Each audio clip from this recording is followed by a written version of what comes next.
Praise the Lord. ஆண்டவருடைய பரிசுத்த நாமம் மகிமைப்படுவதாக. கிறிஸ்துவுக்குள் பிரியமானவர்களே, உங்களுக்கு சமாதானம். இந்த காணொலியின் மூலமாக இன்று நாம் தியானிக்க இருக்கிற செய்தி, உங்களுக்கு எத்தனை பிறந்த நாட்கள்? கிறிஸ்தவர்களுக்கு 3 பிறந்த நாட்கள் உள்ளன.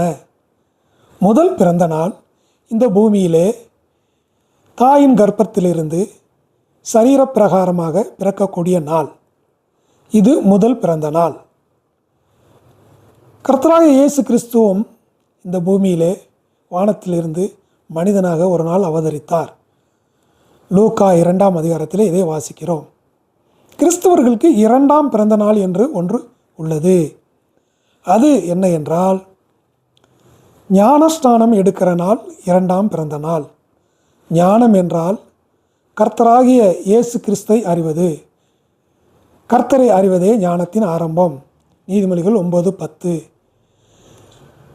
கிறிஸ்துவை அறிந்து இரட்சகராக ஏற்றுக்கொண்டு தண்ணீரில் மூழ்கி பின்னர் ஸ்நானம் எடுப்பது தான் ஞானஸ்நானம். இது எதற்கு அடையாளமாக இருக்கிறது என்றால், தண்ணீரை மூழ்குதல் பாவத்துக்கு மரித்தலுக்கும், மூழ்கி எழுதுதல் நீதிக்கு பிழைப்பதற்கும் அடையாளமாக இருக்கிறது. ஒரு மூழ்கி ஞானஸ்நானம் எடுத்தவர் கிறிஸ்துனுடைய பிள்ளையாக மாறுகிறான். இதுதான் 2ஆம் பிறப்பு. கர்த்தராகிய இயேசு கிறிஸ்துவும் யோர்தான் நதியிலே மூழ்கி நமக்கு முன்மாதிரியாக ஞானஸ்நானம் எடுத்தார். மத்தேயு 3:16 எழுதப்பட்டிருக்கிறது. 3ஆம் பிறப்பு எதுவென்றால், கிறிஸ்தவர்களுக்கு 3ஆம் பிறப்பு என்று ஒன்று உள்ளது.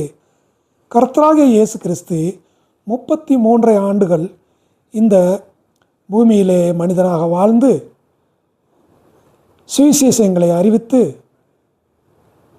சிலுவையிலே மரித்தார். மரித்தவர் அடக்கம் பண்ணப்பட்டார். அடக்கம் பண்ணப்பட்டவர் 3ஆம் நாள் உயிர்த்தெழுந்து பரத்துக்கு எடுத்துக்கொள்ளப்பட்டு, மீண்டும் நான் ஒரு நாள் வருவேன், அப்பொழுது உங்களையும் அழைத்து செல்வேன் என்று வாக்கு கொடுத்திருக்கிறார்.